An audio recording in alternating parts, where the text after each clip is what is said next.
just tell that the owner puts a lot of time into the truck. I just want to show you all the interior real quick. Here it is. It has some leather wrapped seats. I believe they're from a Porsche 944. I'm not sure, but I think that's they're out of the same car at the steering wheel. Can't really see, but he has like a stamped Porsche logo on like the headrest area. It's kind of dark in here, as you can't really tell. Obviously, the hexagon pattern all around the interior on the door cards and the seats. I think that's a brown stitching actually with the tan leather. Just looks awesome. And then the door cards over here also has that hexagon pattern as well. And believe it or not, this dash, I believe, is actually painted. He painted it himself. And obviously he has the covers down here as well. Those covers are off to give us some more space for the wiring. So just a bunch of awesome little details inside of the interior. Such a nice interior when it's all put together. But now we're gonna keep going on with the engine swap. As we mentioned last time, it's a 3.2 VR6. Our goal today is to get it installed. So as long as we get that done, I think we'll be happy. Oh yeah, and someone else will be happy as soon as we get this thing running. I'm gonna show you how we usually do our the way we put the motor in the Mark Ones.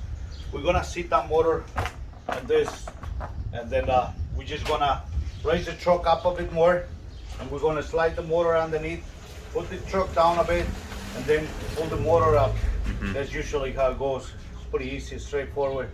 We're gonna struggle a little bit with the front crossbar. That's what usually does the case to kind of align everything.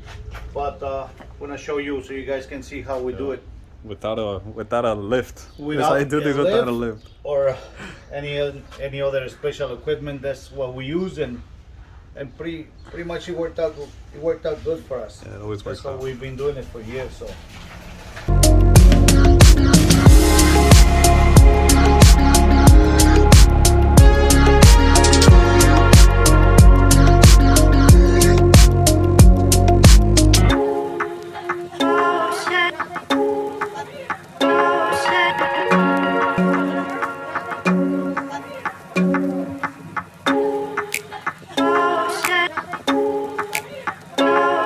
So we got the engine up now. We got all four mounts tightened up, the two on the sides, the front one right here, and the lower one in the back by the transmission.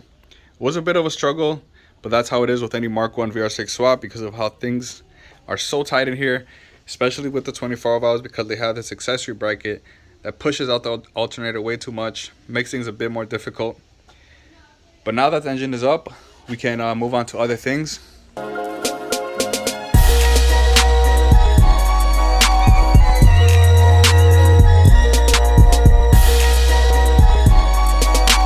This is going to be the next edition of the build. The owner decided to pick up this TR Motorsport shifter tower. This is actually the same brand we're running on our Mark 1 GTI. The only difference is that I'm not sure if it's an O2J thing. It's an O2J thing for sure.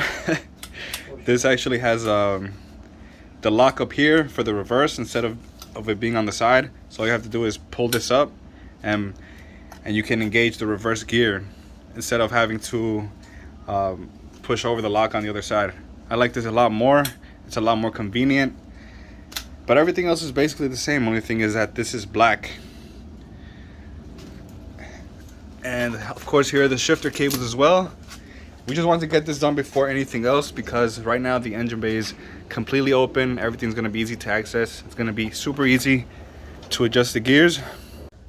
So we got the shifter tower in real quick just to mock things up and see how the cables are gonna run. But I think we found our first problem with this swap. Now if you see, these exhaust manifolds are actually way too angled towards the left. So if we go ahead and decide to build a downpipe with these, we think the downpipes are gonna be way too close to the shifter cables, which we don't want. Thankfully, we had these spare exhaust manifolds, which are from a Mark IV R32. And if you see, these run straight down, which are gonna be perfect for this. It's gonna make the job of the welder so much easier because all he has to do is run two downpipes straight down instead of having to maneuver them to avoid the shifter cables. So we're gonna throw those on real quick and see how they look. All right, so we got the new exhaust manifolds on. As you can see, the angle completely changes. These actually had straight down, so it's gonna be a lot easier to make the downpipes. And I think now we're gonna move on to the engine harness. You want to say something about it? Here we have the engine harness. It was done by Dave with TDC Shop. As you can see, everything is labeled, looking great. He also provided us with the new brackets to run the MK3 cluster. So he sent us the brackets that he made and the harness to make it pretty much plug and play. This goes into the cluster. It goes into the existing harness of the Lake West T cluster. Goes to the engine harness. And what else we got? ECU's in there too. ECU's in there. He sent us few rolls of tape. He always does. He's always, pretty much top of the line with what he does. He sent us all these instructions. Instruction manual. The instruction manual with everything rated down, which is amazing. Not many people take their time to do any of this kind of stuff. So everything is there. I mean, you can't really miss it or mess it up. Everything. It's, I mean, as you can tell, he's covered pretty much everything. He may even make the template, so you can just lay this on top of the basil trim and just pretty much trim it after that. So Oh yeah. you really can mess anything up, as you can see. So I mean, big shout out to him. He's always a good guy. He's always helping us out with all our projects. So we definitely recommend him with all his work he does. We never have an issue, not even a single issue. So, and every time I have a question like personal stuff that with the harness and hooking up things, he always there to answer my questions and stuff. So shout out to him. Yep, highly recommended. Definitely. So yeah, we're gonna keep moving along. Yeah.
Alright guys, so here we have it. The valve cover is done. Intake is done. We have the coils. The wire harness is just temporary. As you can see, nothing is really set. We just want to make sure that the motor runs. So we're pretty much there. We have to just put this fuel filter on of Mark 5 R32. So this one only comes with the inlet and return. It's a 4-bar, and this one is the supply for the motor. So we're only gonna be running one fuel supply instead of having the two, since this intake was out of a Torque and it's kind of weird. We don't want to run a hose under and have a chances of leakage or anything like that. So we decided to go this route.